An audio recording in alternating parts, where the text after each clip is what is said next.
Olá, nós estamos no laccursos.com.br, eu sou o professor Rodrigo Belmonte e a gente vai continuar nossa conversa sobre improbidade administrativa. Hoje é a aula 5 de improbidade administrativa, uma aula que a gente vai falar justamente do processo. Opa, aqui está a aula 4, mas não é 4, é a aula 5, a cabeça já vai arrumar. Pera aí, vamos lá, arrumando rapidinho. O que há? Agora sim, né? Aula 5. Continuamos falando sobre o processo de improbidade administrativa. A aula especificamente hoje vai falar sobre os aspectos constitucionais, administrativos e processuais da ação de improbidade administrativa. Vamos lá? Olha só. Ação de improbidade administrativa. Esse é um ponto extremamente interessante, porque muita gente dá uma importância imensa aos atos de improbidade administrativa e não estuda o instrumento legislativo, o instrumento legal necessário a promover a improbidade administrativa, promover a condenação do autor da improbidade administrativa. Esse instrumento processual a gente chama de ação civil pública por ato de improbidade administrativa. A primeira coisa que eu já quero deixar claro para você, meu amigão bonitona do LAC, é o seguinte. Vamos pegar a telinha branca aqui para a gente desenhar. Você tem uma ação chamada ação civil pública. Beleza? Ação civil pública. Essa ação civil pública, ela pode ser uma ação genérica ou ela pode ser uma ação por ato de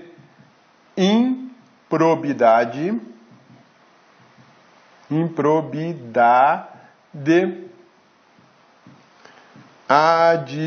administrativa. E elas são diferentes. Então, primeiro ponto. Ação civil, ela pode ser uma ação genérica. E ação civil por ato de improbidade administrativa é outra coisa. Nesse momento, você identifica duas ações e não uma só. A ação para promover a condenação por ato de improbidade administrativa é essa aqui. Essa aqui é uma ação civil genérica para inúmeras questões. Mas aquela que eu quero para condenação por ato de improbidade está aqui, ó. Condenação,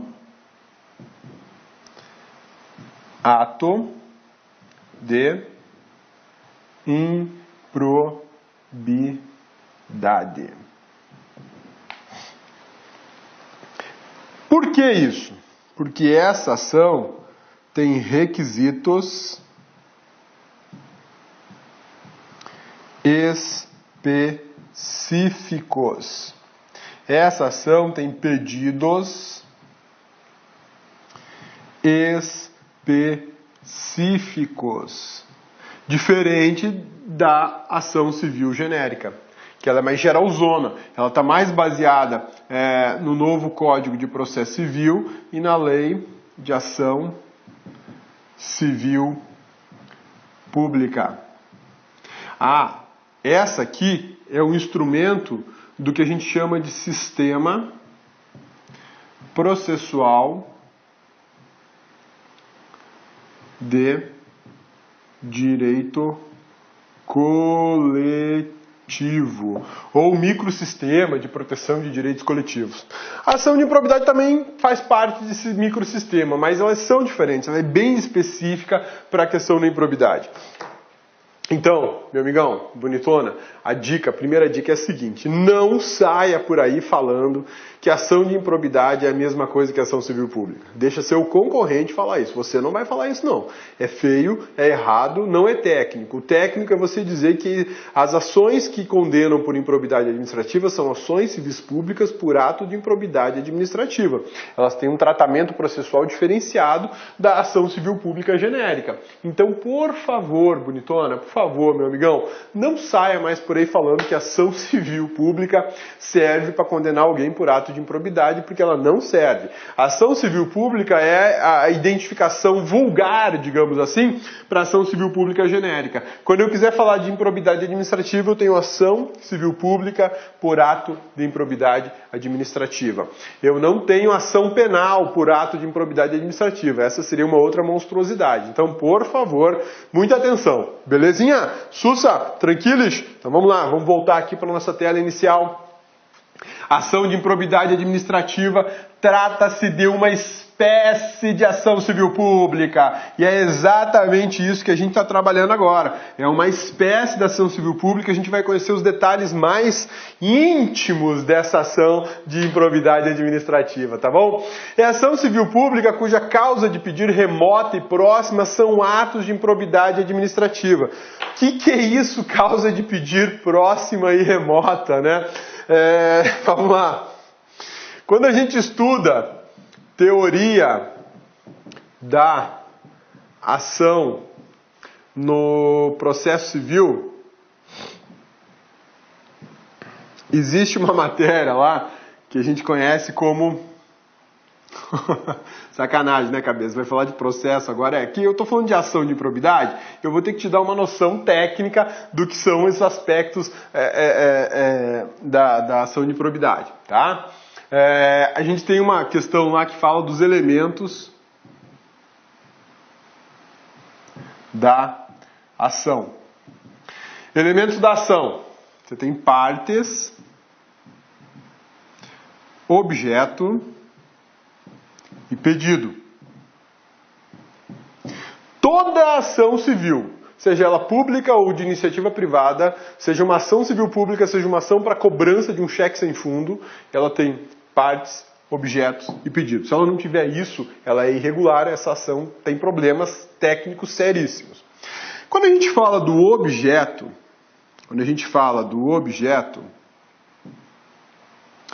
ele também é chamado de objeto próximo e objeto remoto. Objeto também pode ser chamado de causa, tá? E aí a gente chama de causa de pedir, a causa do pedido, por isso causa de pedir. E esse objeto ou causa de pedir, ele pode ser próximo ou remoto. Próximo são os fatos. Remoto, o direito. Quando eu falo direito de uma ação de improbidade, eu estou falando da LIA. Quem é LIA? Da Lei de Improbidade Administrativa. O direito que eu vou usar para justificar esses pedidos aqui de uma ação de improbidade são os específicos da Lei de Improbidade. Os fatos têm que estar relacionados com os artigos 9º, 10 e 11 da LIA.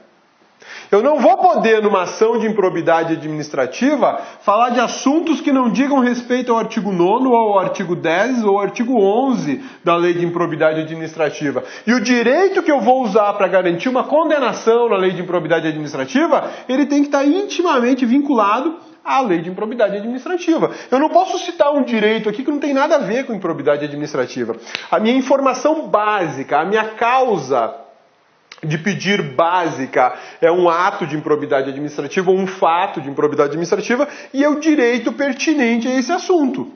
Tá? Eu não posso me distanciar disso. Depois que eu fiz isso, aí eu posso até falar de outras normas, a Constituição, posso até falar de uma lei que regula o servidor público, enfim, aí eu posso expandir. Mas o básico é isso. Se eu não colocar isso, amigão, já era. E o pedido? Artigo 12 tem a tipificação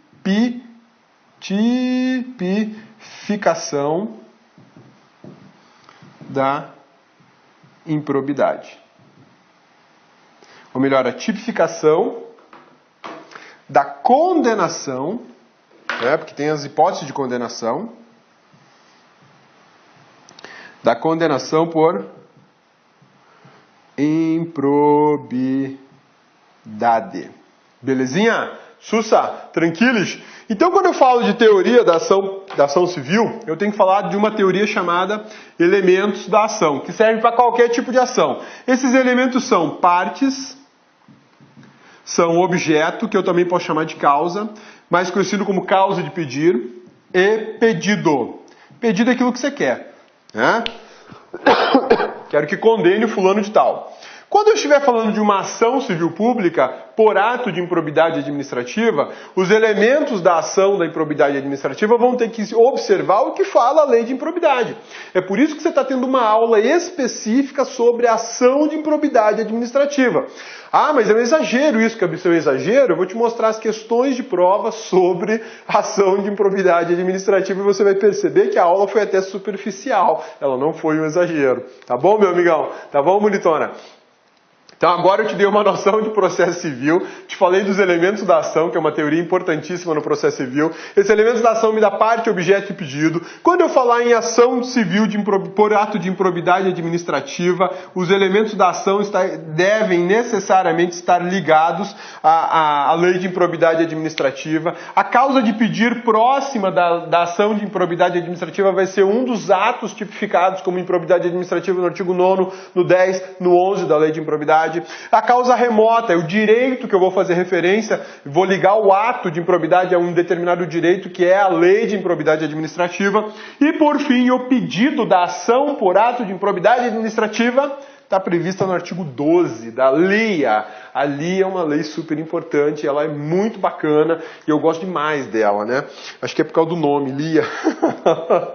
Né? Sacanagem, tem nada a ver com o nome, a lei é fantástica.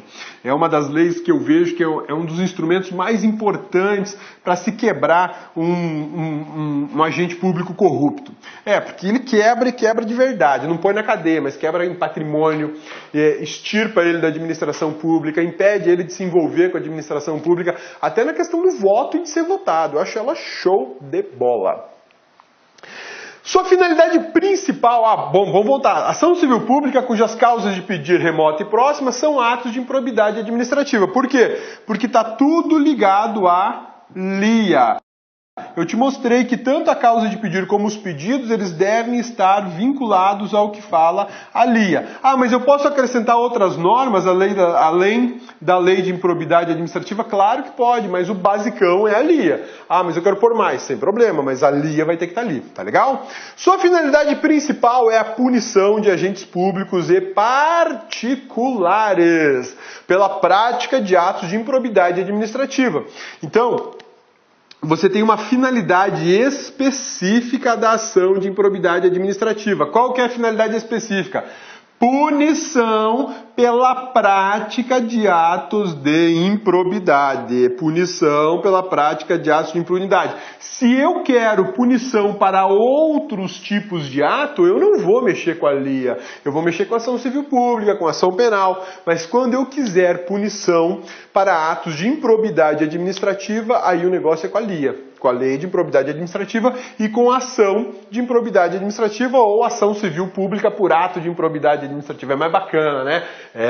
A hora que você estiver conversando com seus concorrentes, eles começarem a falar de improbidade, você fica só sacando a gurizada, né? E algum orelha seca vai soltar lá. Pois é, ação civil pública pode condenar por ato de improbidade. Aí você vai respirar, se posicionar, tipo palestrante. Pois é. A ação civil por ato de improbidade administrativa, esta sim tem a finalidade específica de condenar o agente público. Olá, meus amigos, minhas amigas, e aí, gostou da aula do professor Rodrigão, professor Cabeça?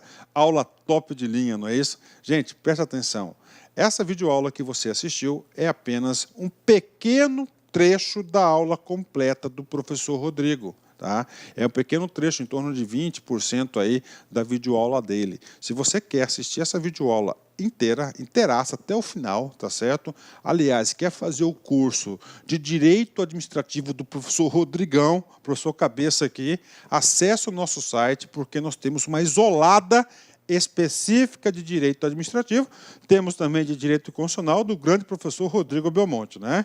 Vamos lá, investimento, apenas R$ 80.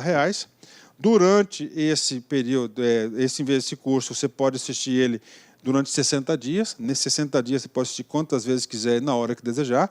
Essa isolada possui atualmente 96 aulas, né, e diversos assuntos aí específicos de direito administrativo, e tem uma carga horária de 147 horas, é isso mesmo, né? Ou seja, não é um curso superficial, é um curso realmente onde você não vai praticar o auto-engano, você vai aprender com profundidade, você vai adquirir a teoria suficiente para você compreender e, claro, ficar competitivo e acertar as questões de concurso. Então, nós aqui da LAC esperamos vocês. Um forte abraço, fique com Deus, tchau, tchau, fui. Clique LAC.